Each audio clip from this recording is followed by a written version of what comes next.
الحمد للہ رب العالمین والصلاة والسلام علی سید الانبیاء والمرسلین اما بعد فاعوذ باللہ من الشیطان الرجیم بسم اللہ الرحمن الرحیم الصلاة والسلام علیک یا سیدی یا رسول اللہ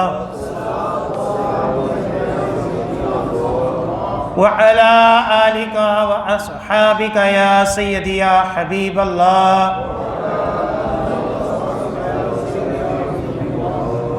الصلاة والسلام عليك يا سيدي يا نبي الله وعلى آلك وأصحابك يا سيدي يا نور الله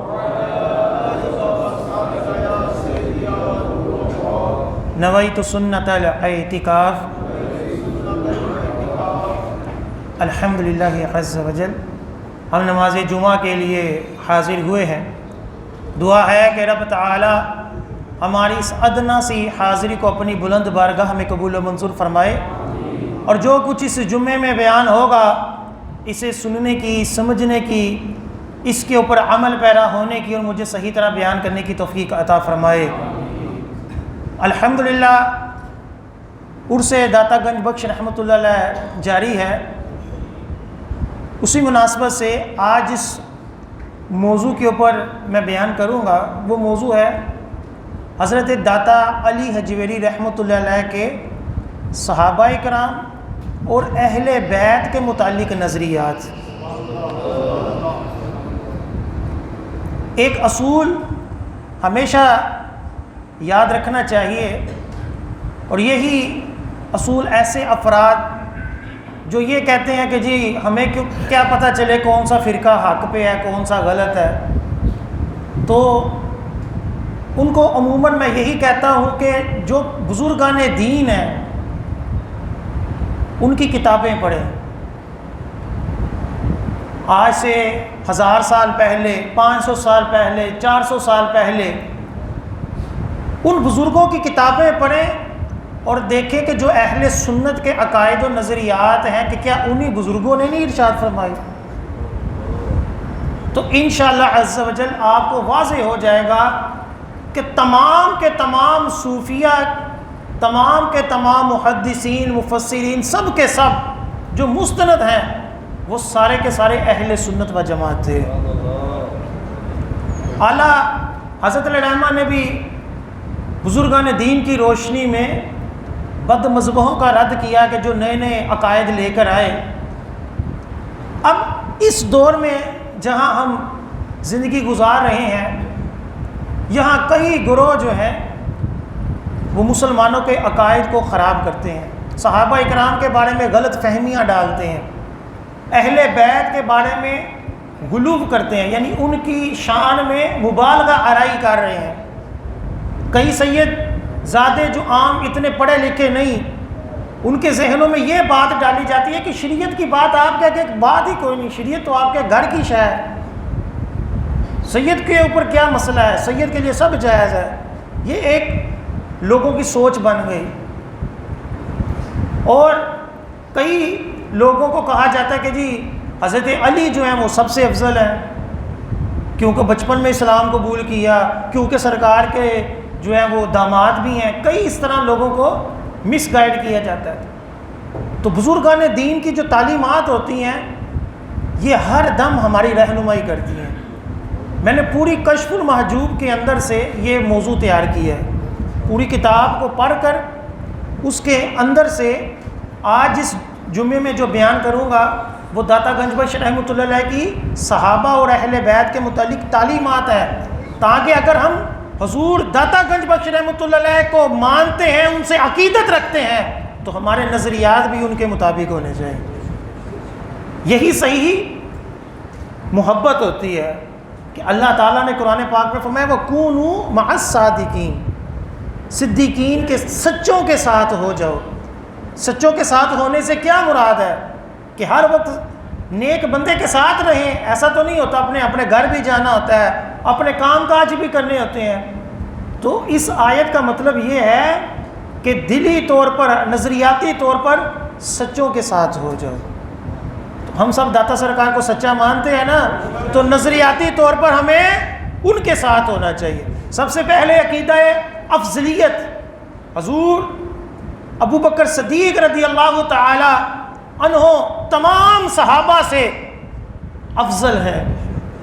تمام انبیاء کے بعد سب سے افضل جو ہستی ہے وہ حضرت ابو بکر صدیق رضی اللہ تعالیٰ. کنز العمال جلد نمبر 11 صفحہ نمبر 805 کی حدیث پاک ہے. حضور صلی اللہ علیہ وآلہ وسلم نے ارشاد فرمایا ابو بکر اور عمر رضی اللہ تعالی عنہما سب اگلے اور پچھلوں سے افضل ہیں. سرکار صلی اللہ علیہ وسلم کیا فرما رہے ہیں؟ اگلے اور پچھلے، یعنی شروع سے لے کر جو قیامت تک آئیں گے انبیاء کے علاوہ سب سے افضل کون ہیں؟ حضرت ابو بکر صدیق اور عمر فاروق. اور سب آسمان والوں اور سب زمین والوں سے افضل ہیں سوائے انبیاء علیہم السلام کے. آسمانوں کے فرشتوں سے بھی افضل ہے. کئی علماء کا اس بارے میں آپس میں بحث مباحثہ ہوئی کہ حضرت جبرائیل افضل ہیں کہ ابو بکر صدیق افضل ہے. یہاں تک بات پہنچی کہ فرشتوں کے سردار حضرت جبرائیل افضل ہیں کہ ابو بکر صدیق افضل ہیں. تو جو محققین علماء تھے انہوں نے یہی کہا کہ جبرائیل جو ہیں وہ فرشتوں کے رسول ہیں، اس لیے حضرت ابو بکر صدیق جبرائیل سے افضل نہیں ہے. اور فرشتوں کے جو رسول ہیں 4 ان کے علاوہ جو ہیں وہ حضرت ابو بکر صدیق فرشتوں سے افضل ہیں.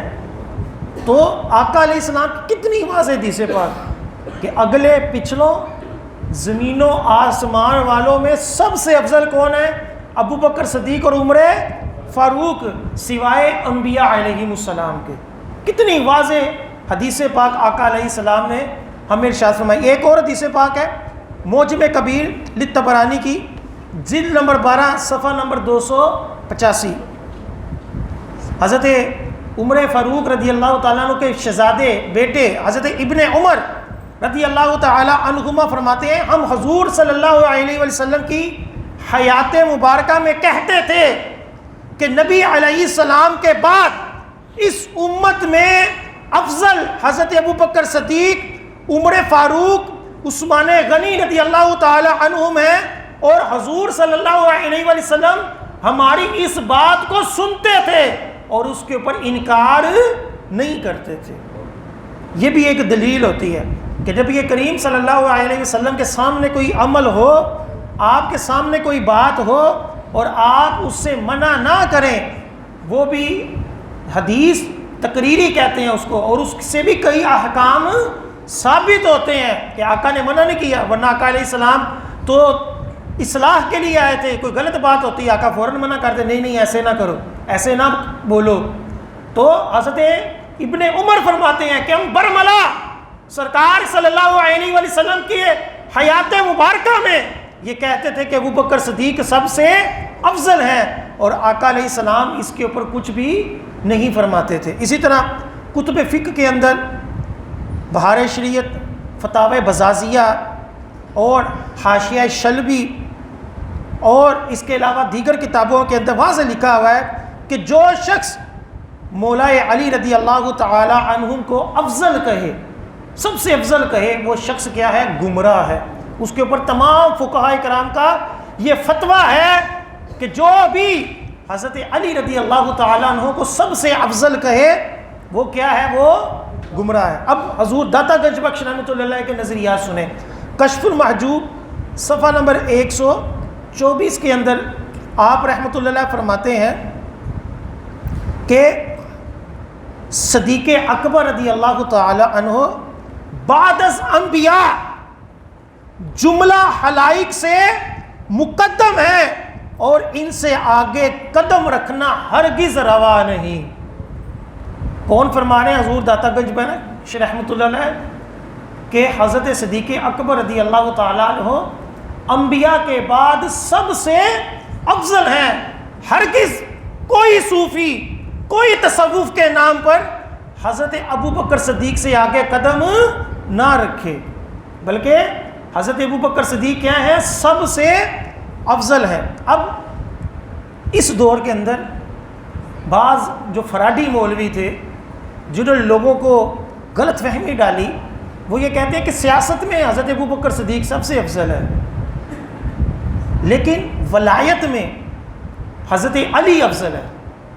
اس کے اوپر باقاعدہ کتابیں لکھی گئیں اور آج بھی کتابیں لکھی جا رہی ہیں کہ ولایت کے اعتبار سے کہتے ہیں حضرت علی افضل ہے، اور سیاسی اعتبار سے چلو جی حکومت پہلے ابوبکر صدیق کی آگے، چلو اس اعتبار سے ابوبکر صدیق افضل ہے۔ حالانکہ اصل کیا ہے؟ ولایت ہی اصل معیار ہے، ولایت ہی اصل معیار افضلیت کا ہے۔ ایسا تھوڑی ہے کہ ایک بندہ اچھا کام کرتا ہے، ایک بندہ اچھے طریقے سے کوئی کاروبار کرتا ہے تو ہم کہیں جی سب سے افضل یہ ہو گیا۔ ولایت جو ہے اس کا دار و مدار کس کے اوپر ہے؟ تقوی کے اوپر ہے۔ اور اللہ تعالیٰ نے قرآن پاک میں ارشاد فرمایا جو بہترین متقی لوگ ہیں وہ اللہ تعالیٰ کے قریب ہیں، کہ اتقاکم، کہ تم میں سے جو متقین ہیں وہ اللہ تعالیٰ کے قریب ہے۔ تو افضلیت کا اصل معیار ہی ولایت ہے۔ اگر ولایت میں ہی حضرت علی افضل ہے تو پھر حضرت ابوبکر صدیق کے پاس رہتا کیا ہے؟ اس اعتبار سے جب کئیوں نے یہ اب دور میں فتنہ اٹھایا تو سنیں داتا گنج بخش رحمۃ اللہ علیہ نے اس سے 1000 سال پہلے ہی اس کا رد کر دیا اور واضح طور پر کشف المحجوب میں فرمایا کہ ولایت میں بھی حضرت ابوبکر صدیق افضل ہے۔ چنانچہ آپ رحمۃ اللہ علیہ نے باقاعدہ 7واں باب کشف المحجوب کا 7واں باب ہی صحابہ اکرام کے بارے میں باندھا، صحابہ اکرام کی شان و عظمت کو بیان کیا، چاروں یاروں کی عظمت کو بیان کیا، اور دیگر صحابہ اکرام کی شان و عظمت کو بیان کرتے ہوئے آپ رحمۃ اللہ علیہ واضح احباب میں فرماتے ہیں کہ سب سے افضل حضرت ابوبکر، سب سے پہلے حضرت ابوبکر صدیق رضی اللہ تعالیٰ عنہ کا ذکر خیر کر فرماتے ہیں کہ ان صحابہ میں شیخ الاسلام داتا گنج بخش رحمۃ اللہ علیہ حضرت ابوبکر صدیق کو خطاب دے رہے ہیں، شیخ الاسلام بعد از انبیاء، خیر الانام، خلیفہ پیغمبر، امام، اہل تجرید کے سردار، اباب تفرید کے شہنشاہ، انسانی آفات سے بعید، امیر المومنین ابو بکر عبداللہ بن عثمان صدیق رضی اللہ تعالی عنہ ہیں، جن کی کرامات مشہور ہیں، حقائق و معاملات میں جن کے ارشادات دلائل و ظاہر ہیں، باب تصوف میں ان سے متعلق کچھ بیان ہو چکا ہے، یعنی پیچھے بیان کر چکے ہیں۔ مشائخ کرام ان کو ارباب مشاہدہ نے، داتا گنج بخش رحمۃ اللہ علیہ لکھتے ہیں کہ مشائخ صوفیہ کرام مشاہدات میں، ارباب مشاہدات میں سب سے مقدم حضرت ابوبکر صدیق کو سمجھتے ہیں، اور اس کی وجہ یہ ہے کہ ان کی جانب سے روایات و حکایات بہت ہی کم ہیں۔ یعنی داتا گنج بخش رحمۃ اللہ علیہ فرماتے ہیں کہ حضور ابوبکر صدیق سے جو حدیثیں ہیں وہ کم اس وجہ سے ہیں کہ حضرت ابوبکر صدیق تصوف کے اعتبار سے مشاہدات میں اپنی زندگی جو ہے انہوں نے زیادہ گزاری، اور ان کا جو مشاہدہ ہے کہتے ہیں کہ صوفیہ کرام فرماتے ہیں کہ اس اعتبار سے، ولایت کے اعتبار سے، تصوف کے اعتبار سے حضرت ابوبکر صدیق سب سے مقدم ہے۔ یہ داتا گنج بخش رحمۃ اللہ علیہ نے کشف المحجوب میں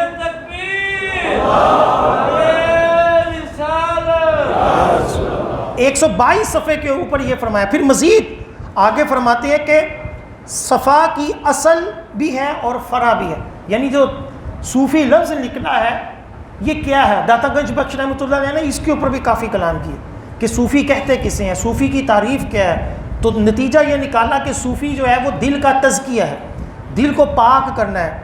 تو آپ رحمۃ اللہ علیہ فرماتے ہیں صفا یعنی صوفی کی اصل بھی ہے اور فرع بھی ہے، کہ بنیاد بھی ہوتی ہے اور اس بنیاد سے آگے نتائج بھی ہوتے ہیں۔ فرماتے ہیں اصل یہ ہے، صوفی کی اصل یہ ہے کہ دل اغیار سے خالی ہو، اور فرع یہ ہے کہ اس کے دل اس فریب دینے والی دنیا سے منقطع ہو۔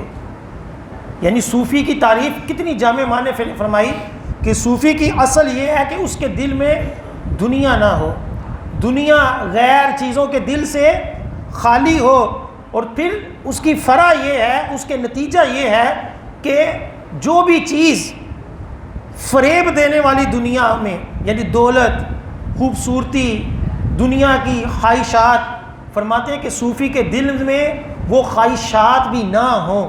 فرماتے ہیں یہ صوفیت کی کیا ہے؟ فرع ہے. فرماتے ہیں یہ دونوں، اصل بھی اور فرع بھی، یعنی دل اغیار سے بھی خالی ہے، دل دنیاوی خواہشات سے بھی خالی ہے. داتا سرکار رحمۃ اللہ علیہ فرماتے ہیں یہ دونوں خوبیاں حضرت ابوبکر صدیق کے اندر پائی جاتی ہے. اللہ آگے سنیں، حضور داتا گنج بخش رحمۃ اللہ علیہ فرماتے ہیں ابو بکر عبداللہ بن ابی قحافہ وہ اہل طریقت کے امام ہیں. داتا گنج بخش رحمۃ اللہ علیہ ابو بکر صدیق کو کیا کہہ رہے ہیں کہ آپ فرما رہے ہیں کہ ابو بکر صدیق اہل طریقت کے کیا ہیں؟ امام ہیں.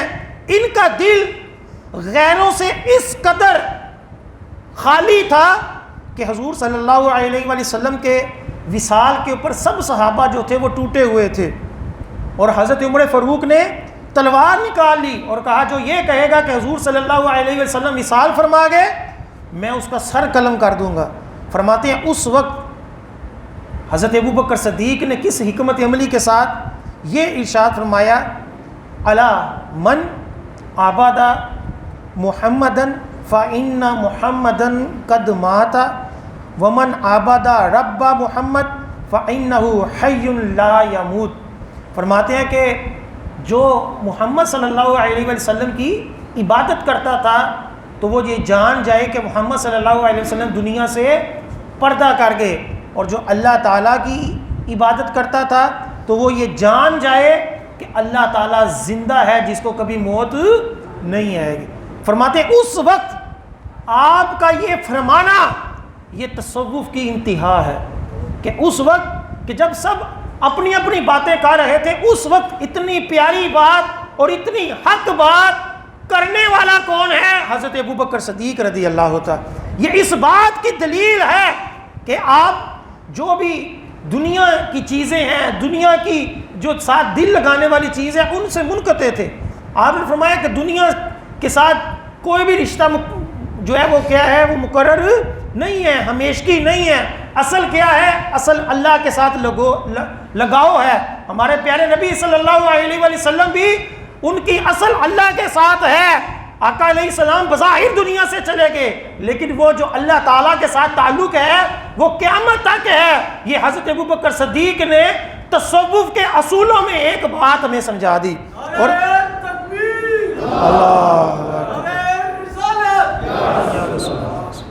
یعنی حضرت داتا گنج بخش رحمۃ اللہ علیہ نے واضح الفاظ میں کشف المحجوب میں 2 مقامات پر حضرت ابوبکر صدیق کو ولایت میں بھی افضل کہا اور ایک مقام پر ہر اعتبار سے حضرت ابوبکر صدیق کو سب سے افضل کہا. اور یہی عقیدہ اہل سنت ہے کہ حضرت ابوبکر صدیق ہر اعتبار سے تمام صحابہ سے کیا ہیں؟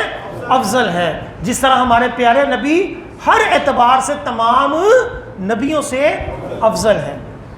اسی طرح ایک اور مسئلہ حضرت عمر فاروق رضی اللہ تعالیٰ عنہ کے بارے میں اہل سنت کی کتابوں میں بھی موجود ہے، تاریخ کی سیرت کی کتابوں میں بھی موجود ہے کہ حضرت عمر فاروق رضی اللہ تعالیٰ عنہ کا جو نکاح ہوا تھا وہ حضرت علی حضرت فاطمہ کی شہزادی حضرت ام کلثوم کے ساتھ ہوا تھا.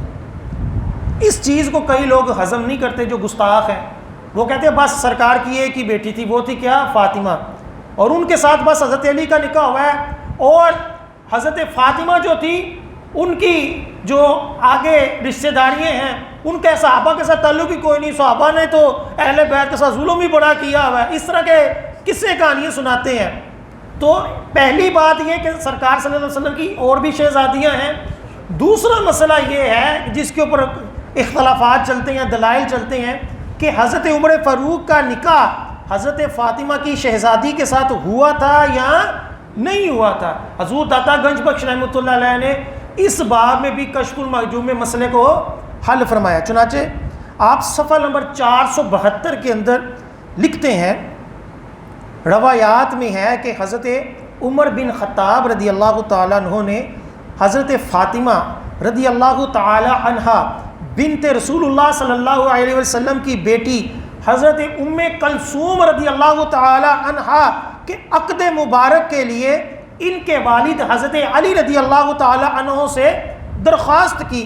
حضرت علی رضی اللہ تعالی عنہ نے عرض کی کہ حضور میری بیٹی بڑی چھوٹی ہے اور آپ کافی بڑی عمر کے ہیں، اور میرا ارادہ اپنی شہزادی کا اپنے بھتیجے عبداللہ بن جعفر سے ہے۔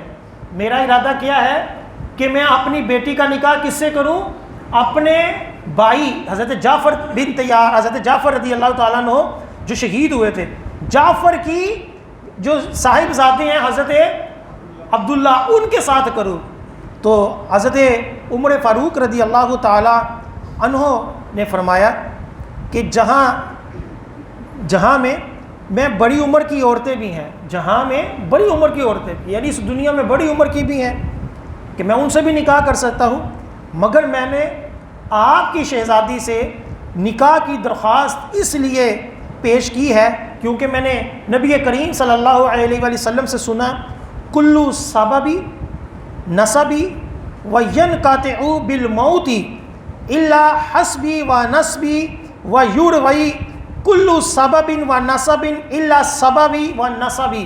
کہتے ہیں میں نے نبی کریم صلی اللہ علیہ وآلہ وسلم سے سنا ہر قسم کا رشتہ جو ہے قیامت والے دن منقطع ہو جائے گا، ذاتی رشتہ بھی، سسرالی رشتہ بھی، ہر قسم کا رشتہ قیامت والے دن کیا ہوگا؟ ختم ہو جائے گا، لیکن میرے نسب والا رشتہ وہ قیامت والے دن بھی باقی رہے گا۔ تو میں یہ چاہتا ہوں کہ میرا سرکار صلی اللہ علیہ وآلہ وسلم سے یہ والا رشتہ قائم رہے، اس لیے میں آپ کی شہزادی سے نکاح کرنا چاہتا ہوں۔ جب یہ آپ نے خواہش ظاہر کی تو حضرت علی نے اپنی شہزادی کا نکاح حضرت عمر فاروق سے کیا۔ یہ کون فرما رہا ہے؟ یہ حضور داتا گنج بخش رحمۃ اللہ علیہ فرما رہا ہے۔ اور پھر مزید فرماتے ہیں کہ حضرت عمر فاروق کا حضرت ام کلثوم سے نکاح ہوا اور ان کے نکاح سے حضرت زید پیدا ہوئے۔ یہ داتا گنج بخش رحمۃ اللہ علیہ فرما رہے ہیں۔ اسی طرح حضور داتا گنج بخش رحمۃ اللہ علیہ کشف المحجوب کے صفحہ نمبر 126 کے اندر حضرت عثمان غنی رضی اللہ تعالی عنہ کی سیرت بیان کرتے ہوئے حضرت امام حسن رضی اللہ تعالی عنہ کی عقیدت پیش کر رہے ہیں۔ کئی لوگ ہوتے جی صحابہ نے تو اہل بیت کو تنہا چھوڑ دیا، یہ کر دیا وہ کر دیا، حالانکہ یہ بدبختی ہیں، صحابہ کرام نے ہر دم اہل بیت کے اوپر جانے قربان کی۔ کربلا کے موقع پر ہم کئی مرتبہ پہلے بھی کہہ چکے ہیں کہ امام حسین تو جنگ کرنے جا ہی نہیں رہے تھے، جس کی وجہ سے صحابہ ان کے ساتھ چلتے۔ اگر تو وہ جنگ کرنے جاتے ہوتے تو پھر صحابہ بھی چلتے، وہ تو کوفہ والوں کے خط کے اوپر جا رہے تھے، اور صحابہ کرام میں سے حضرت ابن عمر نے روکا بھی، حضرت عبداللہ بن عباس نے بھی روکا کہ یہ غدار قوم ہے نہ جائیں، لیکن اس کے باوجود یہ کہنا کہ صحابہ کرام نے یہ کیا۔ اب سنیں حضور داتا گنج بخش رحمۃ اللہ علیہ کیا لکھتے ہیں۔ آپ رحمۃ اللہ علیہ لکھتے ہیں حضرت عثمان غنی رضی اللہ تعالیٰ عنہ کی شان بیان کرتے ہوئے فرماتے ہیں کہ حضرت عبداللہ بن رباح اور ابو قتادہ رضی اللہ تعالیٰ عنہ فرماتے ہیں کہ جب باغیوں نے حضرت عثمان غنی کو گھیر لیا، اپنے گھر کے اندر روک دیا، مدینے کا محاصرہ کر لیا، تو حضرت امام حسن رضی اللہ تعالیٰ عنہ حضرت عثمان غنی کے ساتھ ملاقات کرنے کے لیے نکلے۔ ہم بھی حضرت حسن کے ساتھ حضرت عثمان غنی کی بارگاہ میں حاضر ہو گئے کہ کہتے کیا ہیں۔ تو حضرت حسن رضی اللہ تعالیٰ عنہ نے حضرت عثمان غنی کی بارگاہ میں حاضر ہو کر سلام عرض کیا اور پھر اظہار افسوس کیا کہ آپ کے ساتھ یہ زیادتی ہو رہی ہے، اگر آپ حکم دیں تو ہم اپنی تلواریں نکال لیں۔ کون فرما رہے ہیں؟ حضرت امام حسن، کہ آپ حکم دیں، آپ سچے ہیں، آپ ہمیں حکم دیں، ہم آپ کے لیے ان باغیوں کے ساتھ لڑیں، تلواریں نکال لیں، ہمیں اجازت دیجیے، ہم اس فتنے کو دور کر دیں۔ حضرت عثمان غنی رضی اللہ تعالیٰ عنہ نے فرمایا، اے میرے بھائی کے بیٹے، اے میرے بھائی کے بیٹے لوٹ جا اور اپنے گھر میں بیٹھ یہاں تک کہ تقدیر خداوندی ظاہر ہو، پس ہمیں مسلمانوں کا خون بہانا درکار نہیں۔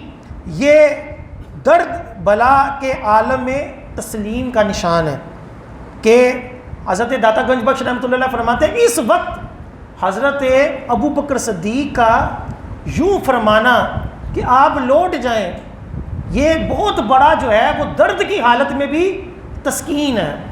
پھر حضرت داتا گنج بخش رحمۃ اللہ علیہ فرماتے ہیں اس کی مثال یہ ہے کہ جب حضرت ابراہیم علیہ السلام کو آگ میں ڈالا جا رہا تھا تو اس وقت جبرائیل حاضر ہوئے، یہ داتا سرکار لکھ رہے ہیں، تو جبرائیل امین نے کہا کہ میری کوئی حاجت ہو، تو اس وقت حضرت ابراہیم نے بھی انتہا درجے کی رب تعالیٰ کے اوپر توکل کرتے ہوئے یہ فرمایا تھا کہ میں آگ میں جا رہا ہوں، میرا رب جانتا ہے۔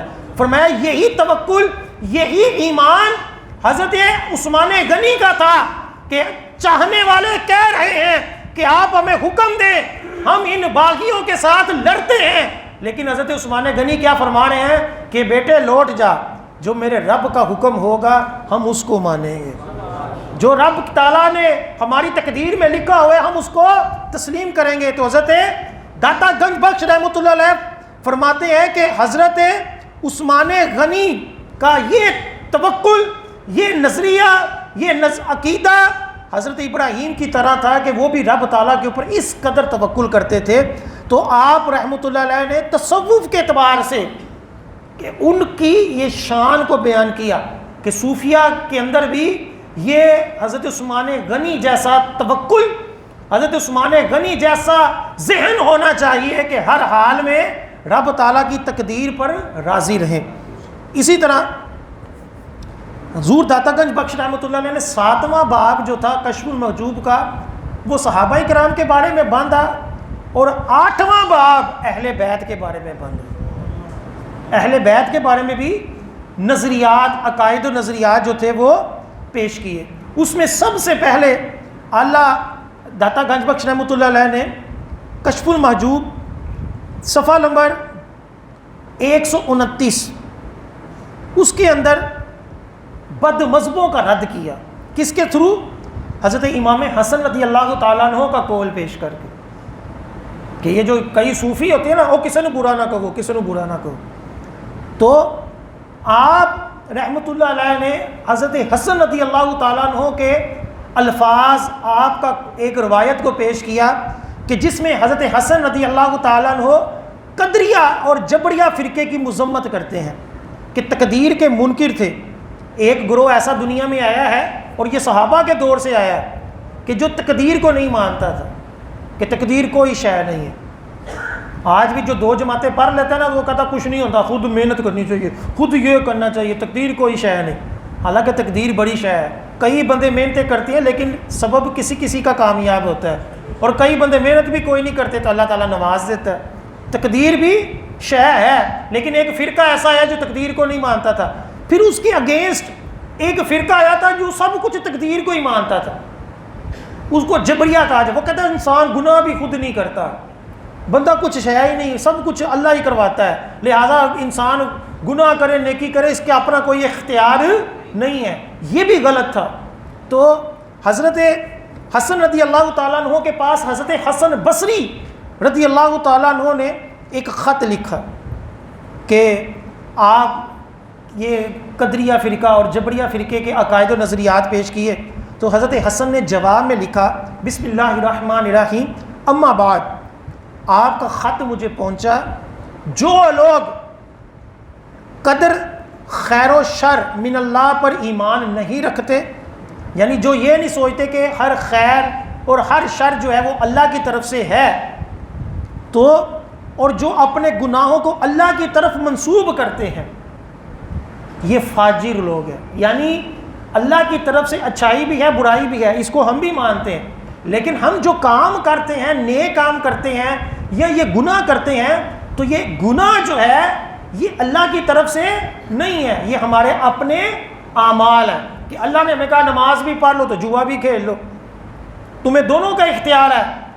اب ایک بندہ جو ہے وہ نماز چھوڑ کر جوا کھیلے، اوکے جی میرے رب نے تو میں نے جوا کھڑایا ہے، ایسا تو نہیں نہ ہوگا۔ ایک بندہ کسی کے منہ کے اوپر تھپڑ مار کے کہ وہ میں نہیں مارا ہے، رب نے مارا ہے، اے رب نے مروایا ہے، تو چھوڑ دیں گے ہم اسے کہ نہیں تو نے مارا ہے۔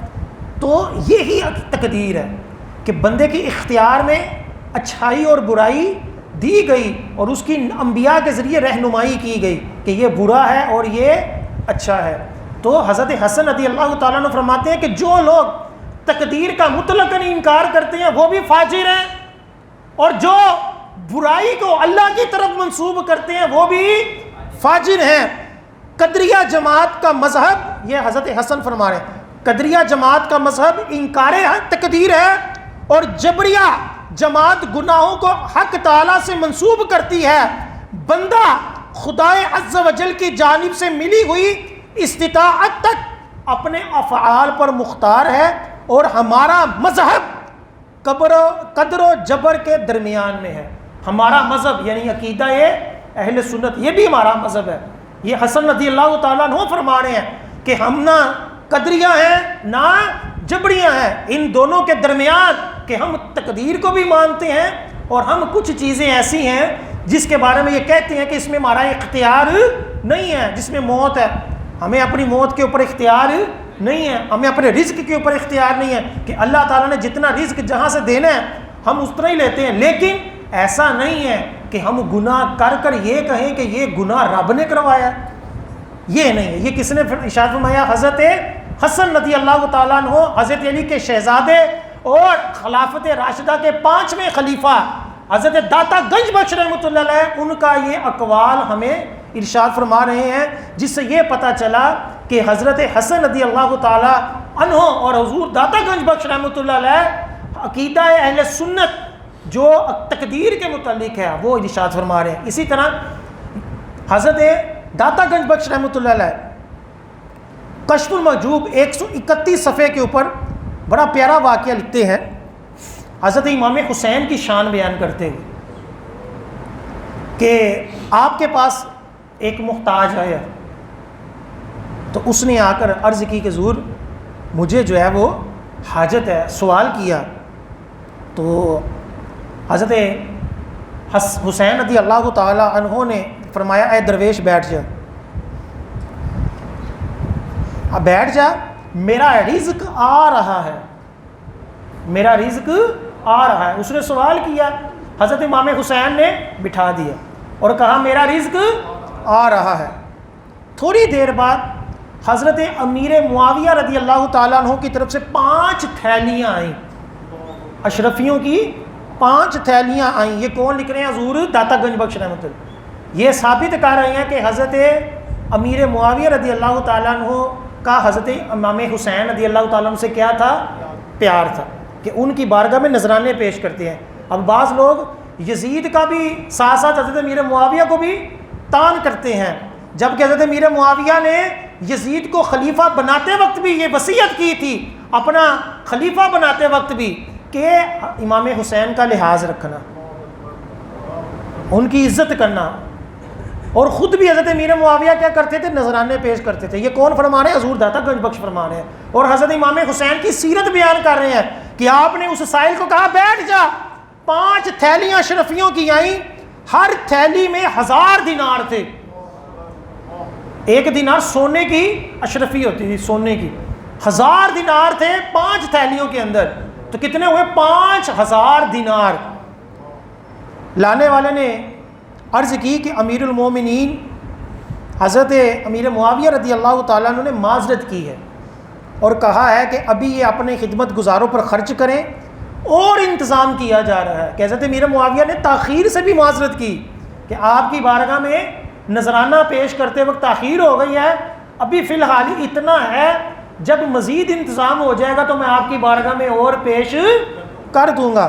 حضرت امام حسین رضی اللہ تعالیٰ نے 5 تھیلیاں اٹھائیں اور اس فقیر کو آگے دے دی اور کہا کہ تمہیں بہت زحمت اٹھانا پڑی، بہت انتظار کرنا پڑا، یہی کچھ ہم پیش کر سکتے ہیں، اگر ہمیں معلوم ہوتا تو اس قدر تمہیں انتظار کرنے نہ دیتے۔ حالانکہ مانگنے والا ہے، ایک سائل ہے، لیکن حضرت امام حسین ان کو کس طریقے سے پیش آ رہے ہیں کہ ابھی اتنا ہی ہے اور معذرت آپ کو انتظار کرنا پڑا. ادھر حضرت امیر معاویہ حضرت امام حسین سے معذرت کر رہے ہیں اور ادھر امام حسین اس فقیر سے معذرت کر رہے ہیں. یہ ہے مقام و مرتبہ سیدزادوں کا اور صحابہ کرام کا. اسی طرح زین العابدین کی بھی داتا سرکار نے ایک شان بیان کی کہ عرب کا ایک شاعر تھا فرزدق, تو اس کا ایک کلام تھا, وہ داتا سرکار پیش کر رہے ہیں کہ ایک مرتبہ وقت کا جو خلیفہ تھا, جو بادشاہ تھا, وہ حج کرنے کے لیے گیا. حشام بن عبد الملک یہ جب حج کرنے گیا تو لوگ آرام سے اپنے اپنے حج کر رہے ہیں اور طواف کر رہے ہیں. حجر اسود کے بوسے میں اتنا رش لگا ہوا ہے, تو چھٹ سے دیکھتے ہیں کہ ایک بندہ آیا ہے جو روشن چہرے والا ہے. لوگ ایک دم سے سائیڈ پہ ہو گئے اور سب نے ان کو رستہ دیا, انہوں نے حجر اسود کا بوسہ لیا ہے.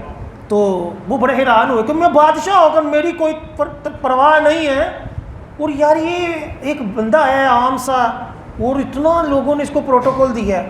تو انہوں نے پوچھا یہ کون ہے؟ تو اس وقت ایک شاعر تھا عربی کا فرزدق, بڑا مشہور شاعر ہے. اس نے ایک عربی میں کلام پڑھا, داتا سرکار وہ کلام نقل کر اس نے کہا کہ یہ وہ شخص ہے جس کے نقش قدم اہل مکہ پہچانتے ہیں, جس کو خانہ کعبہ اور حرم جانتے ہیں. یہ خلق خدا میں سب سے اچھے آدمی کے بیٹے اور مشہور متقی پرہیزگار ہے. یہ فاطمہ کا لال ہے, تو جہالت سے اس کو نہیں جانتا, اس کے نانا پر نبوت ختم ہوئی ہے. یہ تعریفیں جب پیش کی تو اس نے کہا کہ یہ زین العابدین ہے. فرزدق نے کیا کہا؟ یہ زین العابدین ہے. تو حشام جو تھا وہ بڑا فرزدق کے اوپر جو تھا وہ ہوا, ناراض ہوا کہ تو اتنی شان بیان کرتا ہوں, میری بےزتی کر رہا ہے. اس نے اس شاعر کو پکڑ کر جیل میں ڈال دیا. جب زین العابدین کو خبر پہنچی کہ یار میری شان بیان کرتے ہوئے ایک شاعر جو ہے وہ جیل میں چلا گیا, تو اس نے کچھ نذرانہ نا زین العابدین نے کچھ نذرانہ فرزدق کی پاس بھیجا کہ یہ میری طرف سے تحفہ قبول فرماؤ. فرزدق کا جواب سنے داتا سرکار کیا لکھتے ہیں. اس نے کہا حضور یہ انعام رہنے دیں, اس انعام کی لالچ میں نے آپ کی تعریف نہیں کی. میں ساری زندگی بادشاہوں کی تعریفیں کرتا رہا اور مجھے وہ نوازتے رہے. آج تعریف جو کی ہے وہ سرکار کی نسبت سے آپ کی ہے. آج انعام نہیں چاہیے. اللہ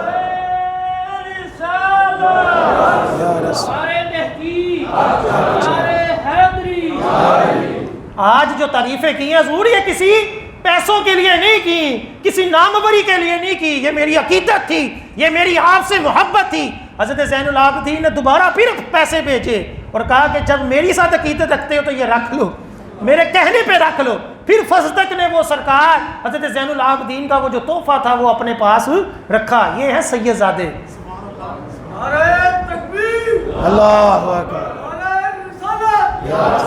حضور داتا گنج بخش رحمۃ اللہ کشف المحجوب صفحہ نمبر 138 میں حضرت امام جعفر صادق رضی اللہ تعالیٰ عنہ کے بارے میں بھی لکھتے ہیں, اور آپ کی عاجزی اور آپ کی سادگی کے اوپر ایک واقعہ لکھتے ہیں کہ ایک مرتبہ اپنے خادموں کے ساتھ حضرت امام جعفر صادق بیٹھے ہوئے ہیں اور کہا آؤ عہد کریں, ہم میں سے جس کو بھی نجات مل گئی وہ دوسرے کی شفاعت کرے گا. عاجزی کی انتہا. یہ ہے سیدزادوں کے امام کا تقوی, یہ ہے سیدزادوں کے اماموں کی تعلیمات. ہم پتہ نہیں کس تکبر میں رہتے ہو, میرے پاس بڑا علم ہے, او میں نہیں نمازب, او میں سیدزادہ ہاں, او میں فلاں پیر دا مرید ہاں. یہ نسبتیں تب کام آئیں گی جب ہمارے اعمال ہمارے عقائد بھی اچھے ہوں گے. یہ تو ہندوؤں کا نظریہ ہے کہ بس وہ برہمن بن گئے تو جو مرضی کرو, سب کچھ جائز ہے. اہل بیت کی یہ تعلیمات نہیں ہے, نہ ہی اسلام کی یہ تعلیم. ہماری نسبت چاہے جس مرضی بزرگ کے ساتھ ہو, لیکن اعمال کا ہر لحاظ سے ہماری گرفت ہے. ہم نے اچھے برے اعمال کا جواب دینا ہے. امام جعفر صادق امام اہل بیت کے اماموں میں سے حضرت امام ابو حنیفہ کے بھی سمجھنے روحانی پیشوا, وہ کیا فرماتے ہیں اپنے خادموں سے, آؤ آپس میں وعدہ کریں, ہم میں سے جو بھی نجات پا گیا وہ دوسرے کی شفاعت فرمائے گا. تو جو غلام تھے وہ بڑے حیران ہوئے, انہوں نے کہا حضور ہم تو غلام ہیں, آپ کو ہماری شفاعت کی کیا ضرورت ہے؟ کوئی آپ کے جو نانا ہے سرکار صلی اللہ علیہ وسلم، انہوں نے تو پوری دنیا کی مسلمانوں کی شفاعت فرمانی ہے۔ آگے سنیں حضور امام جعفر صادق کیا فرماتے ہیں، فرمایا میں اپنے افعال پر شرمسار ہوں، اپنے جد امجد کو منہ دکھانے کے لائق نہیں ہوں، یہ اپنے نفس کی عیب جوئی ہے۔ حضور داتا گنج بخش رحمۃ اللہ علیہ امام جعفر صادق کا یہ قول نقل کر کے کہتے ہیں یہ اپنے اعمال کی عیب جوئی ہے اور کمال شان ہے، اور جملہ باریاب اہل حق اولیاء اکرام انبیاء عظام اور رسولان حق اسی صفت سے آراستہ تھے کہ عاجزی کیا کرتے، تکبر نہیں، عاجزی۔ یہ کون فرما رہے ہیں؟ حضور داتا گنج بخش رحمۃ اللہ علیہ فرما رہے ہیں۔ تو یہ اور بھی کافی بیان ہے لیکن ٹائم ختم ہو گیا ہے۔ اللہ تعالی ہمیں حضور داتا گنج بخش سے پکی سچی محبت کے ساتھ ساتھ ان کی تعلیمات کے اوپر بھی عمل پیرا ہونے کی توفیق عطا فرمائے، آمین ثم آمین۔ بیان کا موضوع یہی تھا کہ اہل بیت اور صحابہ اکرام کے متعلق داتا سرکار کے نظریات، اور میں نے آپ کو جتنے بھی واقعہ سنائے ہیں وہ سارے کے سارے کیا ہیں؟ اہل سنت کے عقائد و نظریات کے مطابق ہیں۔ اللہ تعالی ہمیں اہل سنت کے اوپر استقامت عطا فرمائے، آمین ثم آمین۔ ابھی اذان ہوگی، اس کے بعد آپ سنتے ہیں۔